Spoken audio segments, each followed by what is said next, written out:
ಇವತ್ತು ಮನೆಯಲ್ಲೇ ಡಾಬಾ ಅಥವಾ ರೆಸ್ಟೋರೆಂಟ್ ಸ್ಟೈಲಲ್ಲಿ ಪನ್ನೀರ್ ಮಸಾಲೆನ ಯಾವ ರೀತಿ ಮಾಡೋದ, ಪನ್ನೀರ್ ಮಸಾಲ ಗ್ರೇವಿನ ಅಂತ ನೋಡೋದ.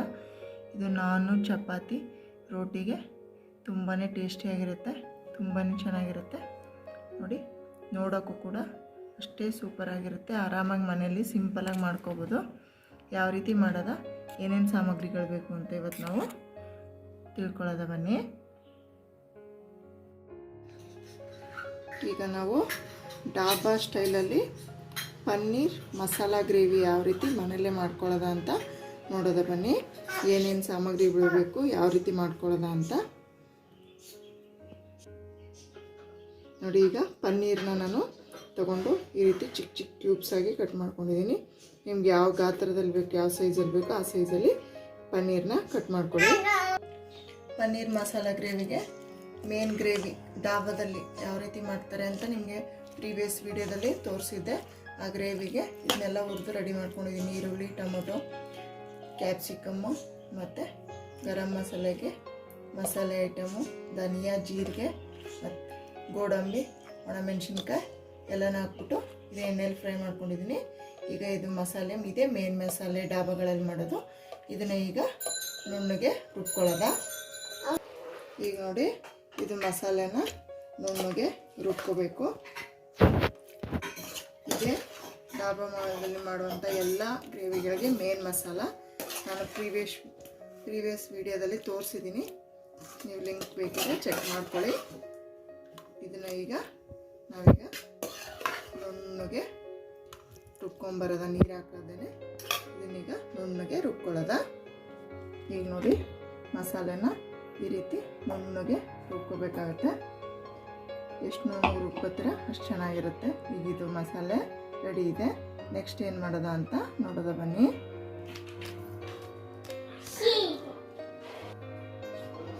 ಒಂದು ಟೇಬಲ್ ಸ್ಪೂನು ಅಚ್ಚಕಾರದ ಪುಡಿ ಹಾಕ್ತಾಯಿದ್ದೀನಿ.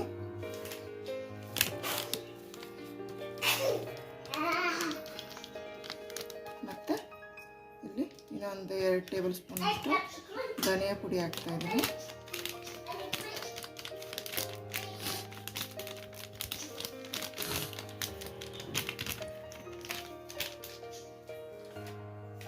ಮತ್ತು 1 ಟೇಬಲ್ ಸ್ಪೂನ್ ಅಷ್ಟು ಗರಂ ಮಸಾಲ ಹಾಕ್ತಾಯಿದ್ದೀನಿ. ಈಗ ಇದಕ್ಕೆ ಸ್ವಲ್ಪ ನೀರು ಹಾಕ್ಬಿಟ್ಟು ಮಿಕ್ಸ್ ಮಾಡ್ಕೊಳ್ಳೋದ. ಬಾಣಲಿಗೆ ಎಣ್ಣೆ ಹಾಕ್ಕೊಂಡಿದ್ದೀನಿ. ಅದಕ್ಕೆ ಈರುಳ್ಳಿ ಮತ್ತು ಕ್ಯಾಪ್ಸಿಕಮ್ನ ದಪ್ಪಾಗಿ ಕ್ಯೂಬ್ಸ್ ಥರ ಹಚ್ಚಿಟ್ಕೊಂಡಿದ್ದೀನಿ. ಅದನ್ನಿಲ್ಲಿ ಫ್ರೈ ಮಾಡ್ಕೊತಾ ಇದ್ದೀನಿ. ನೋಡಿ, ಇಷ್ಟು ಫ್ರೈ ಮಾಡಿಕೊಂಡು ಇದನ್ನು ಸಪ್ರೇಟಾಗಿ ತೆಗೆದಿಟ್ಕೊತಾ ಇದ್ದೀನಿ.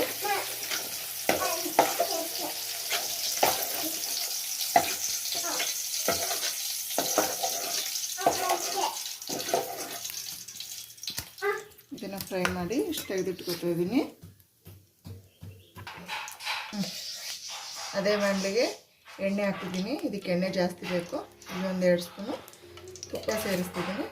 ಇನ್ನೊಂದು ಬೆಣ್ಣೆ ಇದ್ದರೆ ಬೆಣ್ಣೆ ಯೂಸ್ ಮಾಡ್ಕೊಳ್ಳಿ.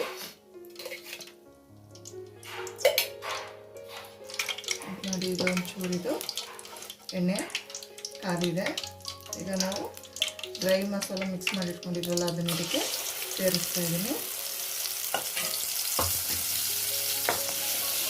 ನೀಟಾಗಿ ಎಣ್ಣೆಯಲ್ಲಿ ಒಂದು ಸ್ವಲ್ಪ ಹೊತ್ತು ಕುದಿಬೇಕು.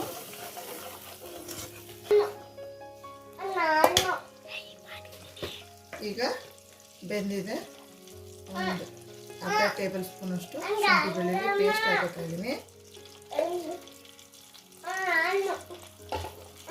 ಇದನ್ನು 1-2 ನಿಮಿಷ ಅದರಲ್ಲಿ ಫ್ರೈ ಆಗಬೇಕು ಎಣ್ಣೆಯಲ್ಲಿ. ಈಗ ರುಬ್ಬಿರೋ ಮಸಾಲೆನ ಇದಕ್ಕೆ ಸೇರಿಸ್ಕೊಳ್ಳೋದ.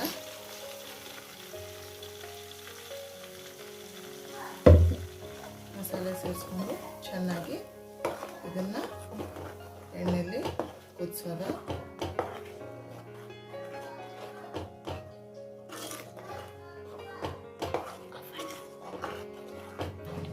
ನೋಡಿ, ಈಗ ಗ್ರೇವಿನ ನೀಟಾಗಿ 1-2-3 ನಿಮಿಷ ಚೆನ್ನಾಗಿ ಬೇಯಿಸ್ಕೋಬೇಕು.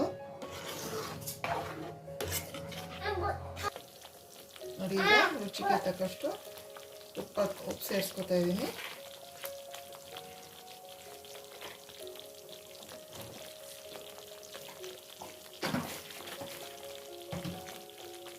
ಉಪ್ಪು ಹಾಕ್ಬಿಟ್ಟಿನಿ. ಒಂದೆರಡು ನಿಮಿಷ ಕುದಿ ಬರಬೇಕು.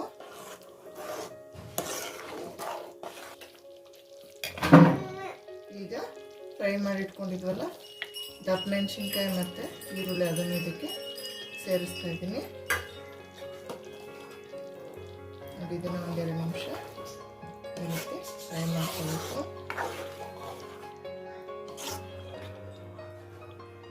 ಈಗ ನೆಕ್ಸ್ಟ್ ಪನ್ನೀರ್ನ ಕಟ್ ಮಾಡಿ ಇಟ್ಕೊಂಡಿದ್ವಲ್ಲ ಅದನ್ನು ಇದಕ್ಕೆ ಸೇರಿಸ್ತಾ ಇದ್ದೀನಿ.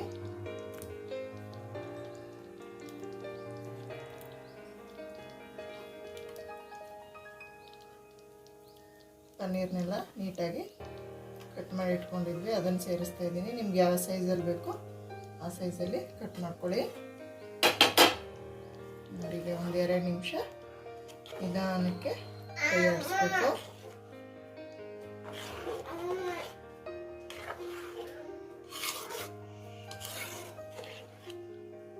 ಎರಡು ನಿಮಿಷ ನಿಧಾನಕ್ಕೆ ಕೈ ಆಡಿಸ್ಬಿಟ್ರೆ ಪನ್ನೀರ್ ಮಸಾಲ ಗ್ರೇವಿ ರೆಡಿ ಆಗುತ್ತೆ.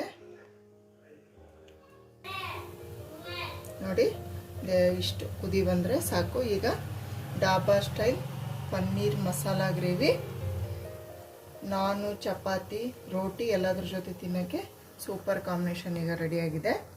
ಕಸೂರಿ ಮೆಂತಿ ಇದ್ದರೆ ಮೇಲೆ ಲಾಸ್ಟಲ್ಲಿ ಕಸೂರಿ ಮೆಂತಿ ಉದುರಿಸ್ಬಿಟ್ರೆ ಈಗ ಪನ್ನೀರ್ ಮಸಾಲ ಗ್ರೇವಿ ಡಾಬಾ ಸ್ಟೈಲ್ ಈಗ ರೆಡಿ ಇದೆ.